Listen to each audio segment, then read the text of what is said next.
fundit e cila duhet imedialisht të rregullohet është përzgjedhja e mjekut familjar në nivel vendi. Projekti i cili ka filluar në shtator të vitit 2024 dhe sot ka mbetë në atë pikë ku ka filluar. Jam pjesë e ekipit monitorues në nivel qendror për këtë projekt. Në e-Kosova kur futesh, kur hyn te shëndetësia, në kryeqytet shfaqen vetëm 2 qendra. A ne kemi 18 qendra të mjekësisë familjare bashkë me qendrën kryesore të mjekësisë familjare, që duhet shfaqet qendra dhe duhet shfaqen mjek që ti si qytetar ke me zgjedh mjekun. Projekt i cili kish me na lehtësu shumë punën dhe saktësimin e numrit të qytetarëve që jetojnë në kryeqytet. Sepse ne sot e kemi 227.000 sipas regjistrimit të fundit të popullsisë në Kosovë, e që japim shërbime për më shumë se 350.000 qytetarë në Republikën e Kosovës, që jetojnë në kryeqytet, e që s'janë banorë të kryeqytetit, e grantin specifik e marrin qytetet tjera për ata banorë, për shërbimet shëndetësore i marrin të na. Shumë e thjesht, statistikisht e kemë kërkuar disa herë, 3.500.000 shërbime ofrohen në kryeqytet në kujdesin parësor në vit. Nëse i kalkulojmë me 200.000 banorë, i bie që ti si qytetar, mesatarisht i shku ke marrë 17 shërbime.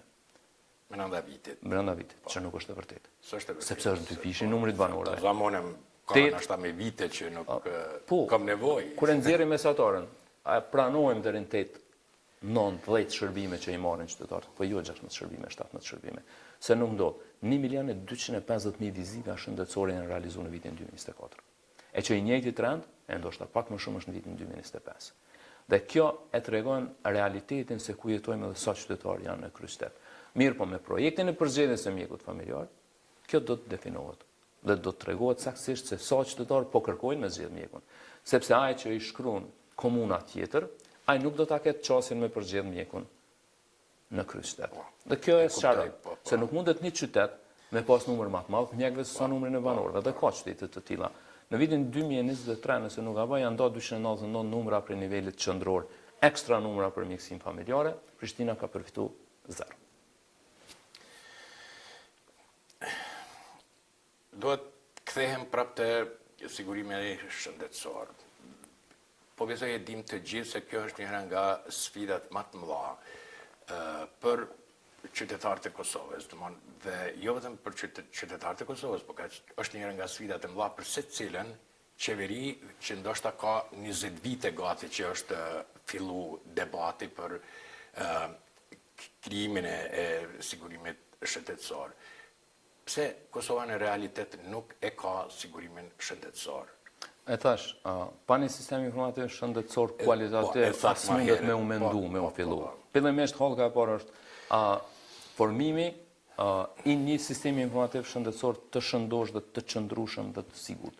Pastaj sigurimet shëndetësore, apo njëherësh të dyjat.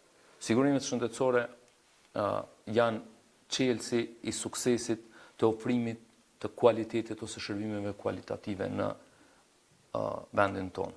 Sepse duhet krijuar një konkurrencë shëndoshe të gjitha institucioneve. Ata të cilët do t'i kontraktojnë këto institucione për të ofruar shërbime shëndetësore. Po një diçka do të jetë shumë e rëndësishme se sa kjo. Akreditimi i institucioneve shëndetësore. Sot, asnjë institucion shëndetësor nuk është i akredituar dhe nuk ka një komitet specifik i cili bën akreditimin e tyre. Sikurse licencimin. Institucionet private licencohen. Deri para një kohë ka qenë një ekip i ekspertëve të cilët kanë vizituar institucionet shëndetësore dhe i kanë disa standarde, disa kritere që duhet me i plotësu për me u licencu. Gjë e tillë që nuk është bërë në institucionet shëndetësore publike